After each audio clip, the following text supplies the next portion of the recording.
हमारे अस्सलाम वालेकुम व्यूअर्स, आज के वीडियो लेक्चर में हम स्टर्न-गेरलाक एक्सपेरिमेंट के बारे में पढ़ेंगे। और इस एक्सपेरिमेंट का एक्चुअली मकसद ये था कि उसने स्पिन क्वांटाइजेशन इन इलेक्ट्रॉन बताया था कि जो वर्ड स्पिन है ना, स्पिन, ये फ़र्स्ट टाइम स्टर्न-गेरलाक एक्सपेरिमेंट ने ही इंट्रोड्यूस किया था। और इन्होंने बताया था कि एक्चुअली इलेक्ट्रॉन की स्पिन क्वांटाइजेशन क्या मतलब। मैंने आप लोगों को लास्ट लेक्चर में भी काफ़ी दफ़ा बता चुकी हूँ कि जो स्पिन क्वांटम नंबर है उसकी सिर्फ 2 वैल्यूज़ होती हैं, that is +½ and -½ and there is no other values that spin quantum number occupy. ठीक है, तो हमारे पास दुनिया में बहुत सारे नंबर्स होते हैं, लेकिन हमने जस्ट +½ एंड -½ लिया हुआ है। इसका तो ये क्वांटाइजेशन बेसिकली शो कर रहा है। ठीक है, अब हाफ आपको ये शो कर रहा है कि ऊपर की तरफ मैग्नेटिक मतलब एक क्लॉकवाइज स्पिन है, -½ आपको ये शो कर रहा है कि एंटी क्लॉकवाइज स्पिन। तो ये बेसिकली स्पेस में क्वांटाइजेशन है। ठीक है, +½ -½ तो एक्सपेरिमेंटल अरेंजमेंट में क्या था, स्टर्न-गेरलाक का जो वेरी सिंपल एक्सपेरिमेंट है, उसमें ये था, एक ओवन है, एक स्लिट है, एक यू शेप मैग्नेट है, जिसका मकसद ये है कि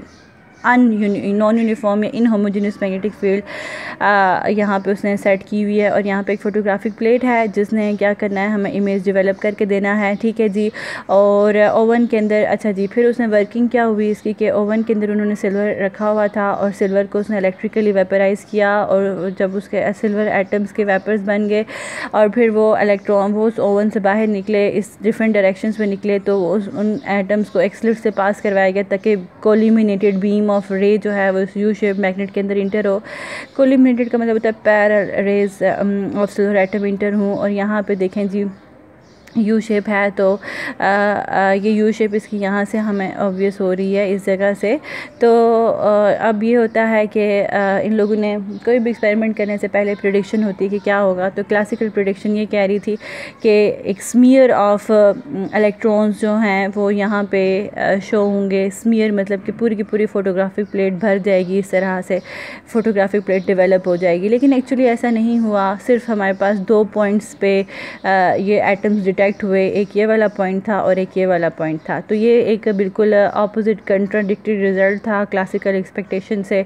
तो ये देखिए, उसने हमें बताया कि एक्सपेक्टेशन ये थी और रिज़ल्ट बिल्कुल 180 डिग्री से डिफरेंट आया। फिर उन्होंने इस चीज़ को एक्सप्लेन किया कि कैसे इस तरह का रिज़ल्ट आ रहा है। तो क्लासिकली ही वो लोग ये कह रहे थे, बल्कि क्वांटम मैकेनिकली भी हमें पता है कि सिंस यहाँ पे सिल्वर है तो सिल्वर के अंदर 47 प्रोटॉन्स होते हैं, तो 47 ही इलेक्ट्रॉन्स होंगे। तो इन सिल्वर जो प्रोटॉन्स के कोलम्बिक पोटेंशियल को 46 इलेक्ट्रॉन्स ने शील्ड आउट किया हुआ है। अब एक unpair electron outer most shell में रह जाता है जिसको हम वैलेंस इलेक्ट्रॉन कहते हैं। और अगर उसकी एक टर्म यूज़ करते होते हैं periodic distribution, I don't remember exactly the correct name, कि वो हम जो कहते हैं 1s2 2p6 और इस तरह से 1d10 कुछ इस तरह की होती है इलेक्ट्रॉनिक डिस्ट्रीब्यूशन, या पता नहीं क्या एक टर्म यूज़ करते हैं, आई डोंट रिमेंबर। तो electronic configuration, yes I got it, electronic configuration जो है वो कुछ इस तरह से होती है।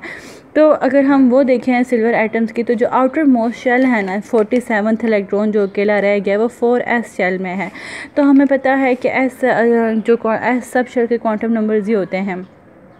एस सब शेल को क्वांटम नंबर एल से शो किया जाता है, और अगर एस है तो उसके लिए क्वांटम नंबर एल = 0 है, पी के लिए 1, डी के लिए 2। तो अगर हम इसको यहाँ पे पुट करें तो एंगुलर मोमेंटम हमारे पास 0 आता है, मतलब कि ये जो 47th इलेक्ट्रॉन है इसका एंगुलर मोमेंटम 0 है। अगर इसका एंगुलर मोमेंटम 0 है तो फिर इसका मैग्नेटिक इफेक्ट भी 0 होना चाहिए।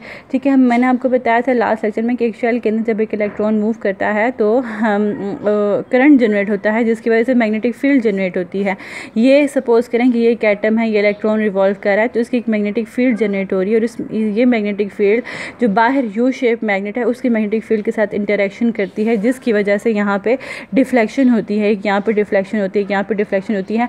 लेकिन ये तो मैंने आपको सिंपल बताया ना कि एंगुलर मोमेंटम की वजह से डिफ्लेक्शन कॉज होती है। लेकिन चूंकि यहाँ पे 47th इलेक्ट्रॉन है उसका तो एंगुलर मोमेंटम 0 है अकॉर्डिंग टू। अगर हम ये देखें बाकी जो 46 इलेक्ट्रॉन होते हैं उन्होंने एक दूसरे के इफेक्ट को कैंसिल, क्योंकि इवन नंबर है ना, तो सपोज़ हमारे पास 24 इलेक्ट्रॉन है, तो 12 का एंगुलर मोमेंटम एक डायरेक्शन में है, 12 का एंगुलर मोमेंटम दूसरी डायरेक्शन में, तो नेट मोमेंटम 0 हो जाता है।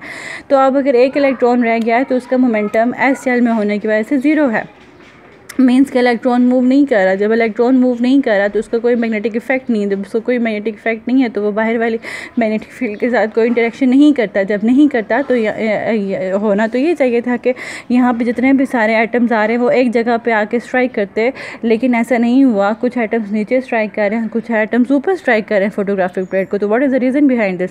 सो फिर हम लोगों ने यहाँ पे स्टैन एंड गेरलाक ने क्या किया, उन्होंने ये सपोज़ किया कि अगर हम एक बॉल ऑफ चार्ज ले लें, तो एक बॉल ले लें जिसके ऊपर चार्ज है सपोज़ करें, और जब वो बॉल स्पिनिंग करता है, इस तरह से स्पिनिंग होती है, जब वो करता है तो चार्ज भी मूव करते हैं, जिसकी वजह से स्पिन मैग्नेटिक इफ़ेक्ट क्रिएट होता है। तो उन लोगों ने यहाँ पे ना फर्स्ट टाइम इलेक्ट्रॉन स्पिन के बारे में बात की। इलेक्ट्रॉन स्पिन मतलब सिल्वर एटम की स्पिन, क्योंकि सिल्वर एटम है हमारे पास, लेकिन हाँ अगर हम उसे एक इलेक्ट्रॉन कंसिडर करें तो हम कर सकते हैं, क्योंकि हम इलेक्ट्रॉन के सिल्वर एटम में सिंगल इलेक्ट्रॉन के डायनामिक्स को स्टडी कर रहे हैं ना। तो उन्होंने कहा कि जो इलेक्ट्रॉन होता है आउटर मोस्ट इलेक्ट्रॉन, ये आल्दो इसका L0 है, लेकिन इसका स्पिन एंगुलर मोमेंटम है, ठीक है, जिसकी वजह से इसका मैग्नेटिक इफ़ेक्ट हो रहा है। और जो मैग्नेटिक इफेक्ट, और वो जो कुछ इलेक्ट्रॉन्स जो हैं वो क्लॉकवाइज मूव कर रहे हैं, एक तो एटम नहीं है ना, और कुछ एटम्स के जो 47th इलेक्ट्रॉन है वो एंटी क्लॉकवाइज मूव कर रहे हैं। तो वो डिफरेंट तरह से एक्सटर्नल मैग्नेटिक फील्ड के साथ इंटरेक्शन करते हैं, दो डिफरेंट तरह से। इस वजह से कुछ ऊपर की तरफ डिफ्लेक्ट हो जाते हैं, कुछ इलेक्ट्रॉन्स नीचे की तरफ डिफ्लेक्ट हो जाते हैं। तो इस तरह से उन लोगों ने इस चीज़ को एक्सप्लेन किया। अच्छा जी, फिर क्या कहता है यहाँ पे magnetic potential energy of the electron spin magnetic moment, जो कि इलेक्ट्रॉन अब मूव कर रहा है तो उसकी मैग्नेटिक पोटेंशियल एनर्जी होगी, दैट इज़ म्यू बी, और minus when silver atom in the beam move to the magnetic field at central position X component. ज़ाहिर बात है। अच्छा जी, यहाँ पे जो इसने यहाँ पे बात की, इसका सिंपल मकसद ये है कि हमने मैग्नेटिक फील्ड का एक्स और वाई कंपोनेंट नहीं है, सिर्फ और सिर्फ जेड कंपोनेंट है, मतलब हमने magnetic field along Z axis apply की हुई है। सो यहाँ पे आप इसका भी जेड कंपोनेंट ले लें, इसका भी जेड कंपोनेंट ले लें, और नेट फोर्स कितनी होगी, नेट फोर्स हम क्या कहते हैं, डिफरेंशियल ऑफ यू ले लें, ठीक है। डिफरेंशियल मैक्सिमम फोर्स हम निकाल देते, तो किसी भी चीज़ का मैक्सिमम लेना तो जब हम उसको क्या कर लेते हैं, हम उसका डिफरेंशियल निकाल लेते हैं। तो ये उसका डिफरेंशियल है, इसको आप So this is the force acting on the silver atoms when they are moving through this magnet. Okay जी, अब यहाँ पे यू शेप मैग्नेट की इंपॉर्टेंस की समझ आती है, इनहोमोजेनिटी की समझ आती है, नॉन यूनिफॉर्मिटी की समझ आती है कि देखिए मैग्नेटिक फोर्स सिर्फ और सिर्फ बी के मैग्नीट्यूड के ऊपर डिपेंड नहीं कर रहा, बल्कि बी में कितना चेंज आ रहा है उसके ऊपर डिपेंड। जितना ज़्यादा बी में चेंज आएगा उतना ज़्यादा फोर्स उसके ऊपर एक्सर्ट होगी। तो चेंज जो है वो मैग्नेट की शेप की वजह से बी में आता है, जिसकी वजह से इसके ऊपर फोर्स एक्सर्ट होती है। अच्छा जी, और एक बात यहाँ पे ये है कि फोर्स किस डायरेक्शन में लगेगी। अगर म्यू जेड पॉजिटिव होगा ना तो force upward direction, force downward direction में लगेगी, और अगर म्यू जेड नेगेटिव होगा तो दो नेगेटिव प्लस बना देंगे तो फोर्स अपवर्ड डायरेक्शन में लगेगी। तो यहाँ पे डाउनवर्ड डिफ्लेक्शन हो जाएगी, यहाँ पे अपवर्ड डिफ्लेक्शन। तो इस वजह से दो तरह की हमारे पास डिफ्लेक्शन नज़र आती हैं। तो ये सारी बातें से यहाँ पे कई the deflection can be shown to be proportional to the spin to the magnitude of the magnetic field gradient. इसको हम चेंज को ना ग्रेडियंट भी कह सकते हैं।